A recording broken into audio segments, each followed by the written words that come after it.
you're paying for that service, Right. if you will. So So yeah, if he does something illegal, like that blows back on me. That costs me my license if somebody does that. So well, good for you for recording your calls, which you're supposed to do, yeah. anyways. But it's good to go back and listen. Sometimes I think people get too comfortable and they don't record themselves ever. Well, And I yeah. know you've talked about that, which is like record yourself doing a presentation and listen to yourself. Yeah. But they never listen to themselves, whether or listen to their appointment setter. And uh, Nick, I won't share the full details, but you just had to fire Yeah. appointment setter because of Because they were doing some crazy illegal stuff. right. Oof. It was very upsetting. Sad. How, first of all, hello everybody, Hi. insurance panel here.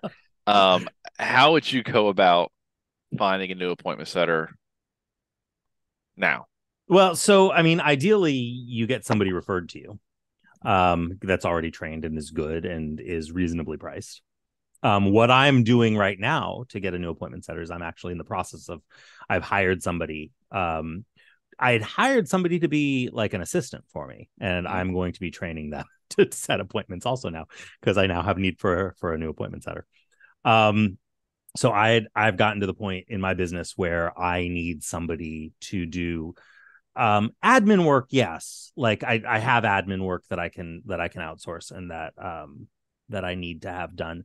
But on top of that, I have a little bit of a need for like a customer service rep type person who can answer phones and call people back and call people who have lapsed appointments or who have lapsed policies or deal with some of the minutia of like somebody's like wait, I'm way low in the frame here. um but call if somebody's like they want to change the beneficiary and they need a beneficiary form, or they want to just update their bank account information and all it is just like taking the new information and mailing and emailing the company or mailing out a form depending on the company. um Simple stuff that like I shouldn't be probably at this point spending my time on. um so I'd Well, hired that person yeah. and now they're going to be setting appointments for me also. So So I know how to start the conversation we want to start, but I want to dive a little bit further into what you're talking about sure. needing somebody for admin work. Yeah. So many people come into this business and around week three, they go, I'm so good at selling Right. that I need an appointment setter. You know, yeah, you don't. I need it. God, I need an appointment setter. No. You don't. Um, No. it, because you just have more time. You don't have anybody calling you. But further question, Yeah. go back. You said that you have someone picking up the phones and doing that stuff, right? Yes. When you are servicing somebody or going out to a meeting or you've sold a client, when you give out your business card or your package that you're going to give out to them, does it have your information on it or does it have a number that goes to the, you Well, see what I'm saying?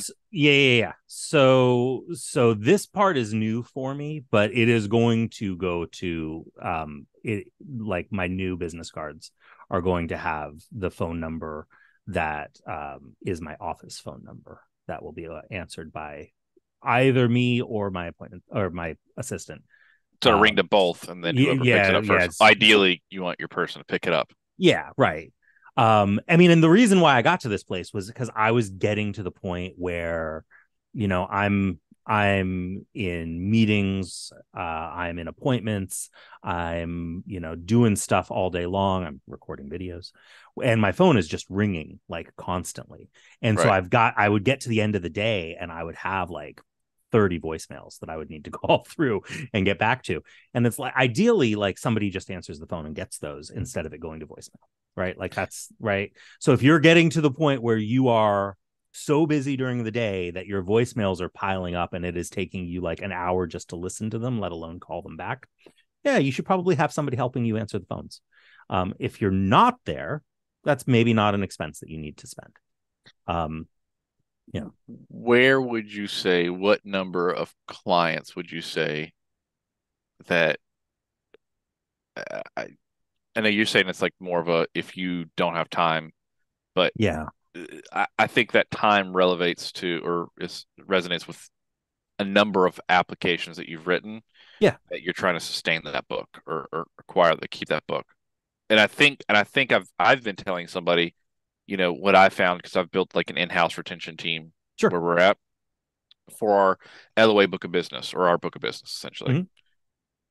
It's around the 400 client mark to 500 client mark for me is where agents start to just try to keep their book of business rather than go out and get new business. On more importantly, this is more on the Medicare side. The final Yeah. expense side, it's way, I mean, you can It's probably get probably to way higher. like to 1,200 clients Yeah. Yeah. before that really happens. But on the Medicare side, I've realized most agents get to that 350, 400 client mark, and they spend the majority of their time answering phone calls, uh, getting on the phone with WellCare, and, Yeah. and connecting the client to WellCare or whatever the thing is.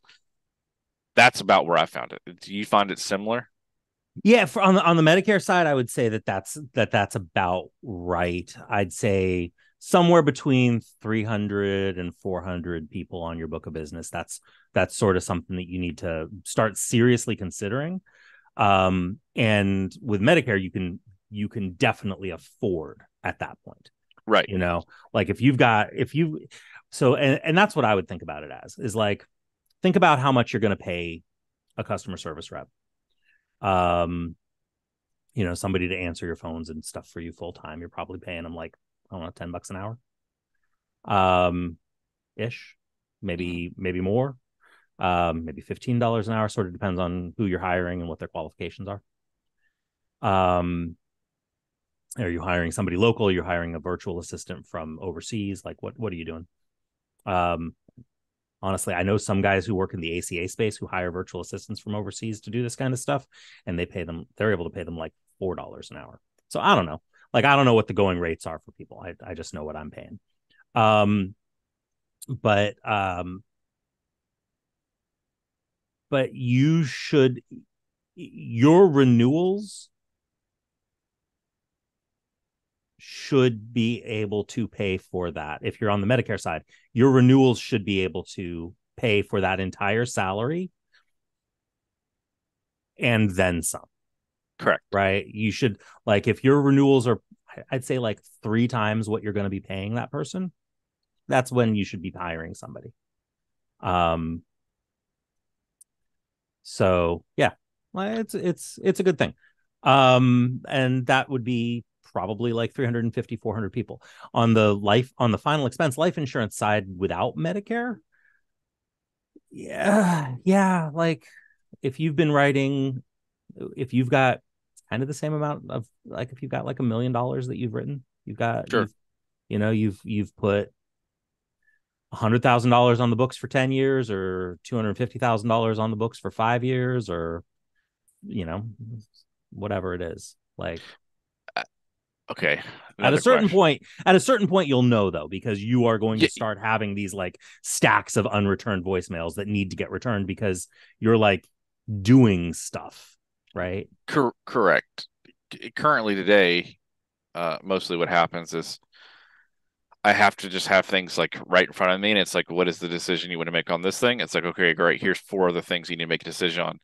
I don't. I have a lot less time to sit there and think about, or like listen to, read these emails. I need someone to like get the majority of the information to me so I can make the decision. Right. Does it make Some sense? Like, yeah, like summarize it down so that you can be like, yeah, get it to me in 15 seconds. I'll be able to tell you where to go with it. right. But I know it sounds like really weird, but the most of my day is spent just my door's open and the people are just walking in my door and I'm trying to handle as many I'm moving in many projects, right? Right. Um, so having something like that or people around you to help you with it. But I want to go back to the virtual assistant thing. And I know Yeah. I know we're maybe getting off topic, but I also think this is good stuff. Yeah. Um, We can do the plan topic some other time, maybe. I don't yeah, know. I think we'll get to it.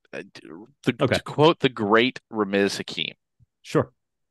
who and I think I said this before, but this is quote for quote. He said, "Why in the world would you hire somebody?" I can't believe what I said. That rode an elephant to work versus hiring somebody locally Right. and creating jobs around you. Sure.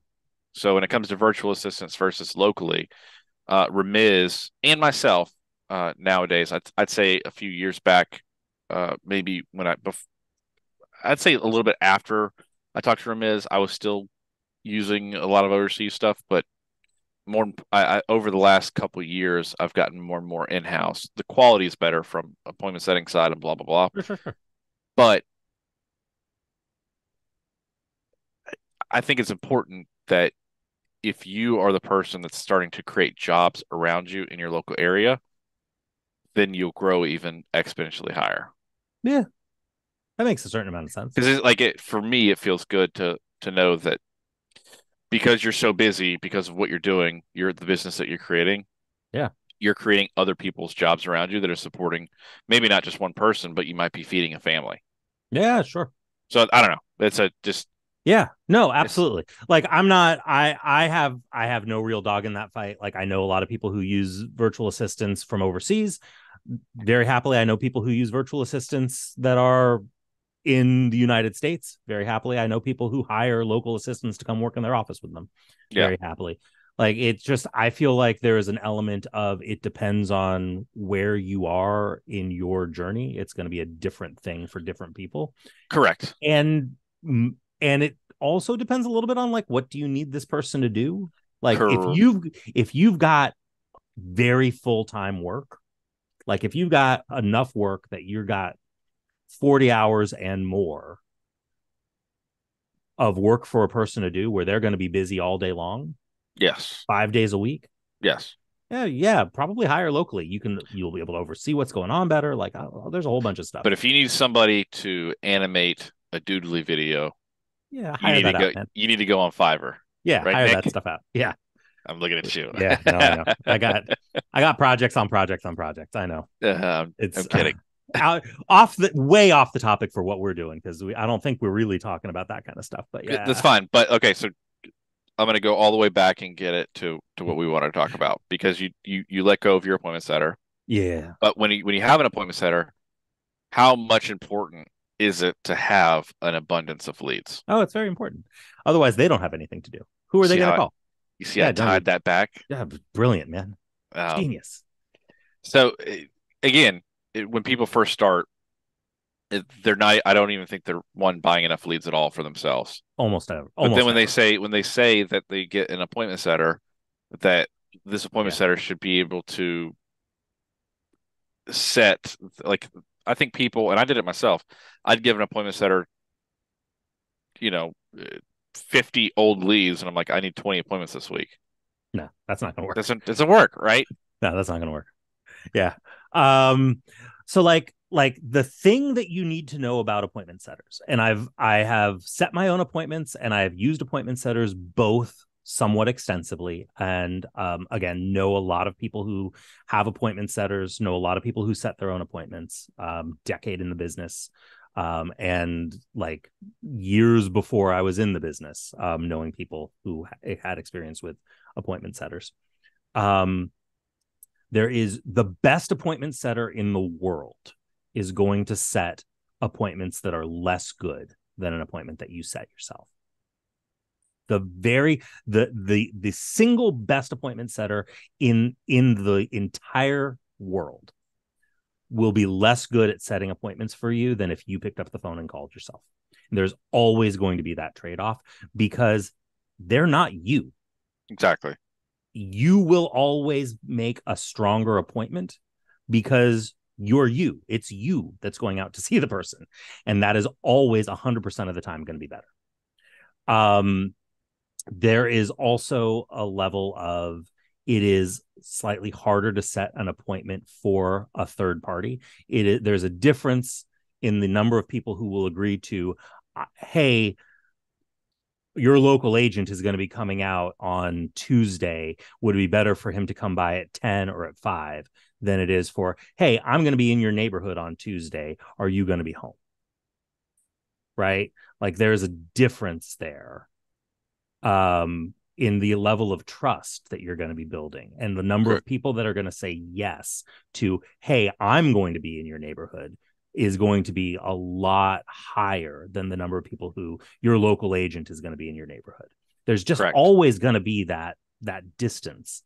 And that's just part of the nature of the beast. So appointment setters are going to need lots more leads. Correct. They need to be better leads. You can make a lot more yourself with crappy leads and fewer of them Yes. than your appointment setter will. When you say better leads, what do you mean? I mean higher intent, things that people remember. They're leads that are either fresher or they're direct mail, so they're high intent by nature and memorable. You're just always going to be better off. Your appointment setter will always be better off using a direct mail lead or an extremely fresh, and by extremely fresh, I mean like filled out within the last 10 minutes type of Facebook lead. Correct. Live transfers, I guess, yeah, also for an appointment setter. That kind of, although at that point you're kind of like tripling down on stuff like person to person to person to person. Like that's like live transfers for in face-to-face meetings almost make no sense. So I'll tell you about this type of lead that we've been working with for live transfers, and maybe it'll work for an appointment setter. Oh. We use a 1-800 direct mail lead, right? So on the lead, it says call between 9 to 5 to blah, blah, blah, blah, blah. They call the number, and then it goes to our marketers. The marketers then live transfer it. But maybe you could do that same type of card where they call in and it goes to your appointment setter, and then they set directly from that. Yeah, maybe. I mean, that might work. Because the best lead, right, is one that people remember. There's no better lead than when someone's calling in and they're holding the card in front of them and they're interested in the information right then. Yeah, absolutely. But then it might be better just to try to close the business. Right. Yeah. But then it's like you've already got it. Like that's, I don't know. So yeah, there's stuff there. There's stuff there. I still feel like direct mail leads for face-to-face appointments are the best way to go, even with the lower return rates and the higher cost per lead. When we started doing this, direct mail return rates were hovering in the high 1%, 1.8, 1.9, 2 if you were really good, 2.1, 2.2. Like really good return rates would be 2.1, 2.2 when we started doing this. You talk more final expense or more final expense? Okay. Final expense. Medicare leads at the time that we started doing 3%. This, 3%. Sometimes you could get 4%. Yep. Final expense leads still a little lower now, maybe 1.4, 1.5. Medicare leads in the toilet. Like Medicare direct mail return rates on Medicare leads have dropped down to like 1.1, 1.2 nationwide. Why do you think that is? Because there is so much more mail going out to people turning 65. The word got out. 10,000 people turning 65 a day every day until 2035, something like that. Word is out. And we are actually in the peak right now of the number of people who are turning 65 every day. It is actually way more than 10,000 people for the next 5 years. And everybody knows this. This is not secret information. Right. And so people are marketing to the turning 65s and beyond. For sure. In just a crazy way that's never happened before. This is probably not a forever problem, but it is definitely a problem. That being said, I think the very first time anybody wanted to interview me, it was Dave Duford. And I think like 2017, maybe. And he asked me in that interview, do you think direct mail leads are going to go away? And at the time, direct mail leads for final expense on average were like $26 a lead. I was like, man, you got to understand, leads are cheap. I said, even at almost double the price, leads are going to be cheap. Leads are still cheap. Like leads are on average like 35 to $40 a lead. Yeah, Now, 35 to 42, yeah, depending on like area. that's still cheap for a final Yeah. expense agent. For a Medicare agent, that's rougher. Yeah. That's rough for Medicare. Yeah, Your especially depending on the time of year with proration, but Yeah. we don't Yeah. get into Like that. But your cost per acquisition on Medicare is going to be rougher on a direct mail lead. Um, but, um, but like, honestly, like for final expense, commission rates have never been higher. Average premiums have gone up because of inflation. Um, Cost of leads has gone up, but like, so has everything else. So, like, you're still making your average final expense agent should still be able to clear $5,000 a week. If you spend 1,000 of that on leads, you're probably pretty good, do right? you think the average cost of a funeral has gone up due to Average cost of a inflation? funeral, yeah, absolutely. Average cost of a Average funeral has absolutely gone up. funeral. I'm googling it right now. Yeah, like I don't have those statistics like directly on at my fingertips, but I can tell you from like anecdotal field experience. The average cost of a funeral used to be about $8,500, and I would guess, based on what people are telling me, family and friends funerals have cost, I would guess it's over 10 at this point. Yeah. I mean, just the quickest Google search. I'm not even, well, this is You, policy genius. Never mind. I mean, you type yeah, in gotta how average funeral cost, you gotta past gotta get the past the ads here. nonsense. Average funeral cost by states, wisevoter.com. All right, this is decent information. Hawaii, the most, 15,000, California, 10,000. Want to do a screen share? People can see it, Yeah. see what you're looking at. Uh, hang on. I wasn't smart enough to do this before. Oh, we didn't think about it. This is what comes of freeform, like going in with almost no plan whatsoever, other than like one text last night being like, "Hey, what do you want to talk about tomorrow?" Can you see this? Yeah, sure. What's your favorite thing about state fairs? All right, so Okay. I don't want cookies. Hawaii 15.2. That's what I said. Hawaii's Holy like, cow, don't die in Hawaii. Don't, man! you're gonna pass away. Just run.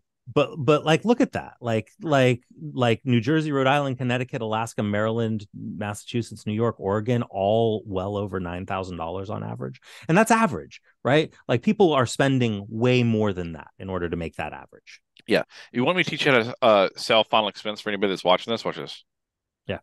I use this for a very long time. Oh, sure.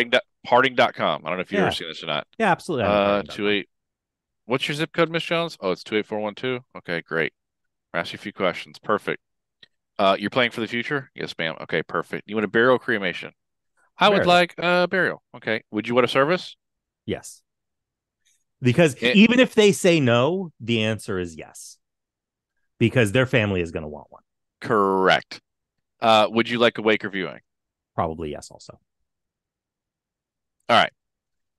Here's the important part. Let's just take Davis Funeral Home. Yeah.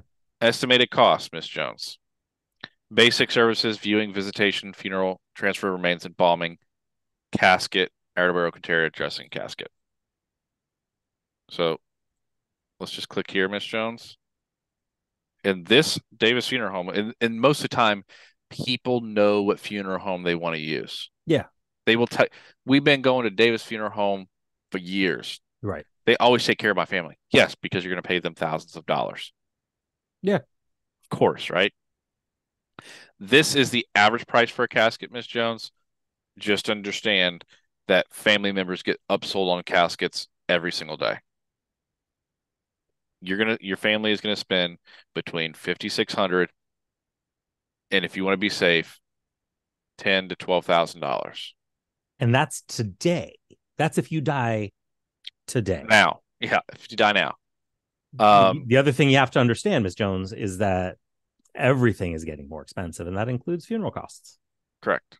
You're probably not going to die today. If you live another 20 years, like, 20 years ago, this whole thing would have probably only cost you $1,000. So here's another important thing that I used to tell people, and this is whatever. Embalming. Embalming the process also temporarily slows decomposition and remains, blah, blah, blah. It is rarely required by law and is only required in special cases. People get told that they need to embalm a body. And this is how it's sold. Miss Mary, what we're going to do today is we're going to plan everything out so your family knows exactly what to do when you pass away. Got it? Mm-hmm. So that way, if you want to go to Davis Funeral Home, they can walk in, they can give them this policy, they can give them my final wishes guide, they can write everything down exactly the way you want it, and if they can streamline that, they can save money on the embalming. Okay. That will bring down the cost of that. And this is the average cost. Miss Jones, if you go to the general price list, they're probably going to be charging anywhere between $800 to $1,000. Right. But here's what I would do. This is a basic funeral. Okay. This isn't anything special, right? It's going to be basic. Going to have a few friends, family there. If you want a lot of people to be there, get a little bit of a higher tier and a higher tier. So I'm going to quote you between $7,000 to $15,000. Yeah. That's how much you need to pass away. Do you have it? No. Okay. I'm going to see how much it costs to get you that amount. And I'd show the rates. Yeah. And they'd go, okay, that's the one I want. I sold it that way for a very long time. Yeah.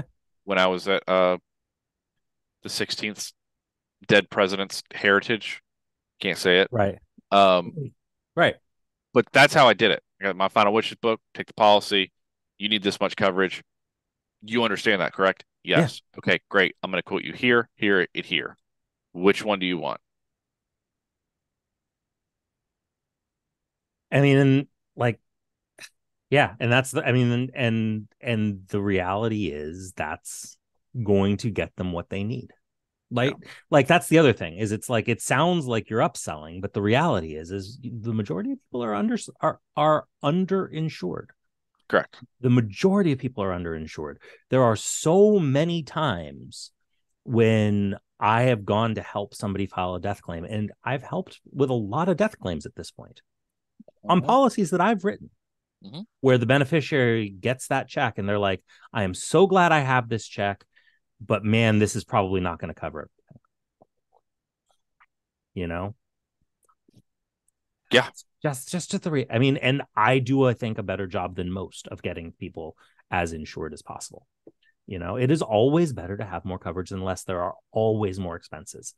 The other thing is you end up talking to people all the day long doing this who have already planned funerals. A great question to ask anybody is, have you ever had to help plan a funeral? What was that like? Yep. How much did things cost? You will very rarely find somebody who had to plan a funeral recently that spent less than $10,000. Yeah. How stressful was it? Yeah. Because all this right here, whatever, it's not on the screen anymore. You still have to call the pastor. Mm-hmm. You still have to go get death certificates. Like you have to work. Like you have to travel around and do all these things, and it's confusing and it's weird and it's awkward, and the funeral home wants their money, and none of those costs were covered on that sheet. Exactly. Getting somebody to lead the service, getting food and catering for any kind of service that you're going to have. That didn't list opening and closing a gravesite. Nope. That's a couple $1,000s right there. Include flowers. It doesn't include flowers. Like there's a whole bunch of, doesn't include the cost of death certificates. You probably need 25 or 30 death certificates at minimum if somebody that that you're taking care of has passed away. It How much? like How much is a death certificate? How death much? certificates are not very expensive, but it I adds up know. when you need Yeah, at a couple bucks a pop. If you need 15 to $24. yeah, and you need maybe 25 or 30 of them, that adds up. It's like nine If hundred bucks. yeah, it, if you are helping settle somebody's in estate, like listen, you're selling final expense. There's usually not a lot of a state to settle. There's not a lot of probate, but that doesn't mean that you're not going to run into people who occasionally will have like there's going to be legal fees for helping settle an estate and probate costs Mm-hmm. and like cleaning out somebody's house Oh, after they've died. yeah. And do you want to do that yourself? Or do you want to have somebody like hire a cleaning crew to deep clean the house so that it can be re-rented or sold, or you can get the security deposit back, or whatever is going to be like? There's all sorts of costs associated Right. with this. Right. um $5,000 better than nothing. $10,000 maybe you'll get the job done. $15,000 probably getting in the ballpark of enough. $25,000, well, now if you live for another 20 or 30 years, $25,000 is probably where you need to be. Yep. And that's just reality. Yep. Yeah, most time people think that a cremation only costs like 1,800 bucks. Yeah. And even that, you still need death certificates. You Yeah. still need someone to deep clean the house. You still need all those other things. Well, and again, that is if you have somebody cremated with no anything and essentially stuck in a paper bag or a plastic bag. It's a thick cardboard box and a thick Yeah. plastic bag with Thick, yeah. like a metal Yeah. tied around it. Like nothing, not a memorial urn, not nothing. You just get given a box of cremains. Like, and then you do nothing, absolutely nothing. No flowers, no visitation, no memorial service, no gathering, no party, no nothing, nothing, nothing. Yeah. Like $1,800. Yeah. And For some you'll people, that's right. But for yeah, most people, that's not. and some of your clients will tell you, well, I told my kids I don't want nothing, and they know exactly what to do. Yeah. And my answer always is yes. And everybody's a rocket scientist until it's time to go to the moon. Yeah. When you pass away, your kids are going to call me and they're going to be freaking out. Yeah. And if there's only a $2,000 life insurance policy to pay for that, they're going to get like, really mad at me. Yeah. Like, and why did you? I'm not going to have that awkward conversation, Miss Jones. Right. Like, there would not be so many GoFundMe campaigns to help pay for funerals if people didn't care about having funerals. Right. Right. You can pull together $1,800 for a cremation.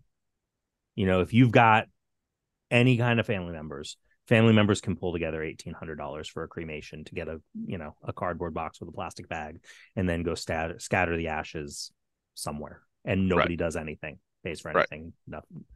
Nothing. People are setting up GoFundMe campaigns to pay for beyond that, to pay to have anything beyond that, all of those extra expenses. And if you like, the most popular thing on GoFundMe is funeral plan. And it's embarrassing. It's embarrassing. If you start asking everybody that you sit down with, what happened with planning a funeral, you are guaranteed at least once a week to have somebody talk about a GoFundMe campaign because somebody didn't have money set up. Yep. It's, they don't want that. Nobody wants that. Before GoFundMe, it was putting out a jar at the corner store. Yep. Nobody wants that. Nobody wants to be that family. Yeah. So going back to high intent. Yeah. Right. High intent leads do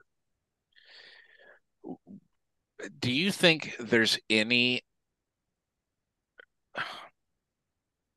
final expense leads haven't changed much over the last 15 to 20 years? No, not much. Not much at all. There's been some variations. There's been some Walmart cards. There's been some, when I worked at the other company, the direct mail leads, they were in high intent. They didn't say Walmart card. They said exactly what they said. So it was easy for me to bring up that conversation. Um, do you think there's anything to attempting to develop a new type of lead or a higher? Do you think anything's going to change? Another thing, not a lot of change. Do you think anything is going to change? Do you think there's a different way to get to the same client and have the same conversation? I don't think there's a better way. I don't think there's a better way. I think there are different ways. And I think people will kind of figure out different ways to get in front of the same client, but I don't know that it's going to be better. I don't know that it's going to be less expensive. Yeah. I don't know that it's going to be easier. Like the best lead is still, if you're willing to pay for it, a lead that says you may qualify for a life insurance program to help pay for your funeral and final expenses up to $35,000. It's important to understand how to qualify for these life insurance benefits that are available to you. Please fill out this card and a representative will call you. Like, that's the best lead. That's also the Yep. most expensive lead by a Yep. lot. You know, Sure. you'll pay well over $60 a lead for that lead. So you got to find the balance yourself, right? How hard are you willing to work to be able to um keep the cost in a place that's reasonable, and where's the balance? I will say personally, I think if the lead does not say life insurance on it, you get a different type of prospect than if the lead does say life insurance on it. I don't know that it's better or worse, but it's just different. I know a lot of people feel like if the lead says life insurance on it, you're not going to get very many people who have life insurance, and people who want to replace bad life insurance don't like those leads. It has actually been my experience that if the lead says life insurance on it, a lot more people who have life insurance will send that card in because they are unhappy with their current life insurance. And it is actually an extremely easy sale because they're like, I have life insurance and I either don't have enough or I don't like what I have for some reason. And please help me like fix that. I actually think those are amazing leads, but they are maybe prohibitively expensive at this point. For sure. But if you get a bet, if you drop 2,000 pieces and you get two of those Yeah, they're going to be great. a batch, right? You drop 2,000 pieces, you get 18 back. Yeah. And two of them are people that have life insurance or unhappy or don't have enough.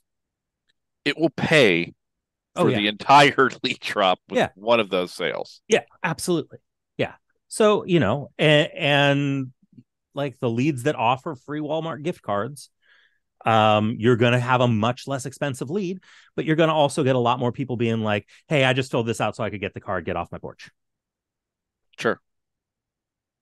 You know, um, I think at the end of the day, your cost per acquisition is probably going to be fairly similar between I, the two leads. I think your cost per acquisition might be lower on the Walmart card, but Yeah. I also think that your fall off rate might be higher because they're going to fill out another card for another Another, Walmart. yeah. You see what I'm Yeah. saying? Yeah. And you do get it's a different type of person that fills out those cards also.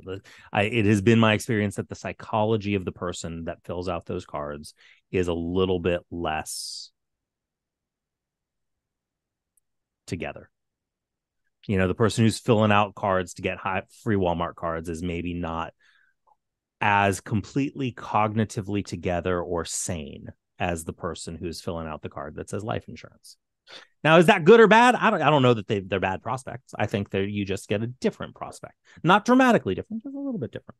And I think it's noticeable if you run enough of them over time. I wonder if I could develop another lead. I think I told you about a lead this is 2017, 2018 Mm-hmm. maybe, where I was developing a lead that asked, do you have a checking or savings account? Yeah, yeah, but never managed to make it work or anything, right? I don't I remember got why. it. Oh, I got it to work. I think that it got shut down on Facebook because Yeah, asking, right. That was it. The Facebook algorithm changed and it stopped letting you do that kind of stuff.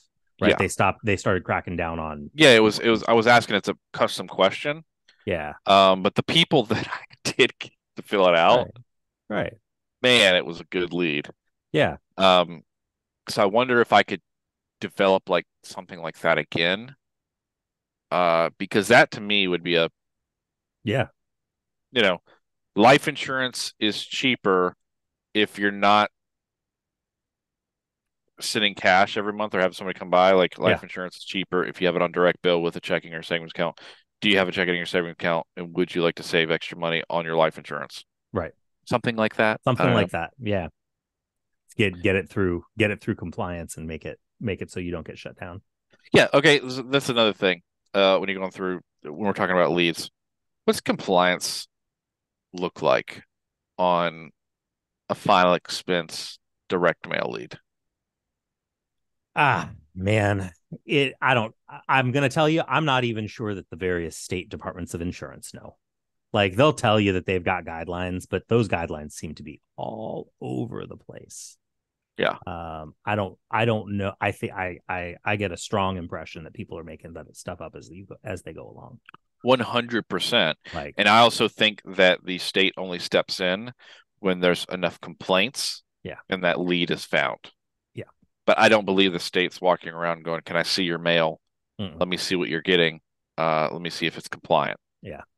The, At yeah, like I like at a certain point you have to put your faith in the lead vendors. A bad lead card is probably not going to ever blow back on you in a very serious way.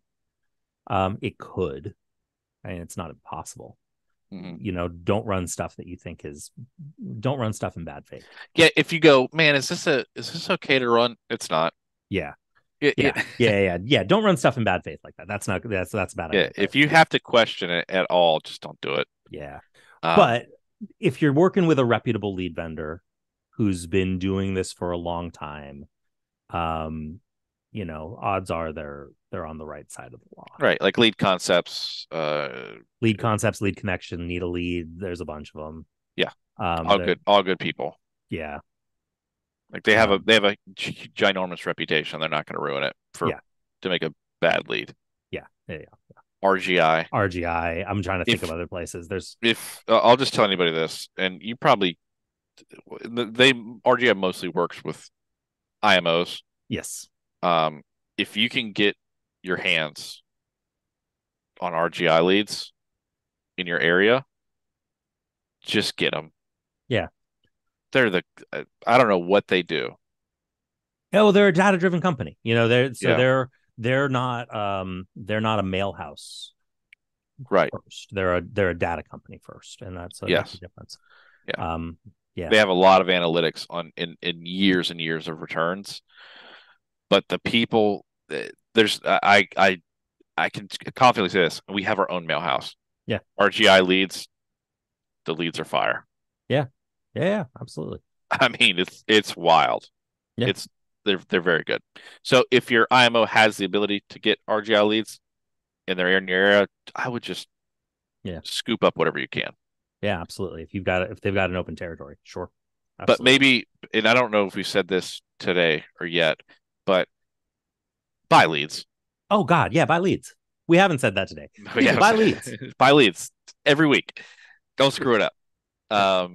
Anytime we talk about leads, we're talking about different variations of leads or what's going to be coming down the pipeline. But at the end of the message, we're really just trying to tell you if you're a final expense or Medicare agent, buy leads on a weekly basis. Yeah. And go see those leads, resolve those leads, call those leads, have an appointment setter call those leads, have somebody talk to those leads, buy leads. Yeah. Do something with the leads. Make yeah. Jesus. And you'll know if you're profitable or not very quickly. But also here, another thing, and I've said this a million times, and I saw somebody on a Facebook group say this, and they go, "Hey, I bought 1,000. I paid for a thousand piece drop with this one company, and then I was also thinking about trying this other company for a week. I made one sale or two sales or whatever it was, so I think I'm profitable. What has been your experience? Do you know any other good lead vendors?" And I had to stop. And I normally stop commenting on stuff like that, but I was like, this, as somebody who understands marketing at a deeper level, I had to give some advice. I was like, look, any lead vendor you use, before you can make a true judgment on that type of lead or company, give it 8 weeks. Yeah. Yeah. Like the way that we know that the return rates are like 1 to 1.4%, depending on the type of lead it is because there's just years and years of Yeah. data to back it. And when you're trying a new lead out, you cannot drop just 1,000 pieces of mail, wait 6 weeks, 4 weeks to 6 weeks, get 8 to 10 back and be like, well, this sucks. I didn't make money. Yeah, no, it doesn't work that way at all. At all. You've gotta, and it's not like it's like the leads don't all get mailed back the same day that you drop them either. Right. Exactly. Right. You've got to wait 6 weeks before you know what your return on a single drop is. And if you're doing it right, you should be dropping every week for those 6 weeks. Yes. So, really, really, really, like, you're looking at like 3.5 months before you really know anything. Yeah. And I'm saying it a bare minimum At a is bare is minimum, eight 2 months. weeks. Yeah. Yeah. I think 8 weeks for a single drop is good. 8 weeks to know how one drop did, like, that's very, very reasonable. And to know whether a lead company is any good, you need to do probably 6 drops to get a Mhm. sense of, like, what's random variation. Maybe one drop that they did was in a bad area, or it hit a weird mail thing, or like the people who got the leads that week, it was hot outside, and so they just took their mail and dropped it straight into the trash instead of walking it into their house. Like, who knows? Right. Like, or it rained and the mail all got wet and so nobody could open it up. Who knows? Right. um Multiple drops, multiple weeks, it takes a while. Direct mail leads are slow. Yes. It's like steering a ship. Yeah. It doesn't turn on a dime. This is not a race car. Yeah. Facebook leads, race car. The Facebook leads, you'll know very fast, and even Yeah. then it's slower than you Yeah. probably expect. But you can get leads pretty quick. Yeah, I think I made leads for you recently that they came in pretty quick. they came in very fast. Yeah, But I have a lot of money behind Facebook, and Facebook that's the thing. kind of pushes a little bit. That's a Yeah, whole different topic, but yeah, um anyways, I think this is a good chat. I don't know about you, yeah. Nick I Frupkin, think so. I think it's good too. I think this but was a good one. hopefully we talk about it again. Just buy leads. Yeah, Just man. Buy leads. just whoever you are, buy leads. Maybe we should put in the description like various lead companies. I think that's a good call. If we remember to do that, we should definitely do. We should definitely do that. Yeah, But I I think think, it yeah, having some various lead vendors who are not sponsoring us, we're not promoting them. Like, they're just these are places you can go to get to buy leads, and Facebook leads are good. Facebook leads work. There's a you can number of make Facebook money. Yeah. there's a number of Facebook lead vendors. Matt would probably make you some leads for a reasonable price if you contacted him. Like, reasonable, like, and there's other lead vendors out there also. I mean, it is his full-time job. Like, he actually gets paid to make people leads. So, like, don't expect favors. Actually, I don't get paid to make leads. I'm just unfortunately good at it. Well, And so I am the lead guy. But yes, I have I do make a lot of leads for a lot of people. Um, but I don't ever want to set the expectation of my leads are better than anybody else's, because they're not. no, They're just leads. I just know how to make them. leads are just leads. But, like, if you like, depending on the type of lead that you need, um, people should be buying leads.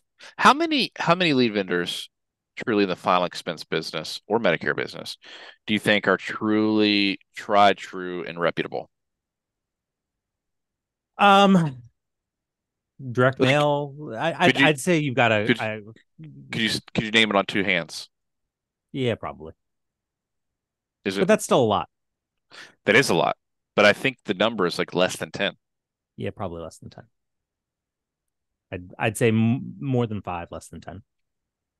Everybody in the comments, tell us 10 lead vendors that you know, Facebook or direct mail, that you think are good lead vendors. Yeah, And that's good. and Nick and I will tell you what we think of them. Yeah, I think That is an excellent thing for the comments section to do. But I think, Perfect. yeah. And then we'll know how many people actually got to the end of this thing. So that'll be good. Aha. Big brain stuff. Yeah, that's right. All right. Perfect. Thanks again, guys. Talk to you soon. See ya.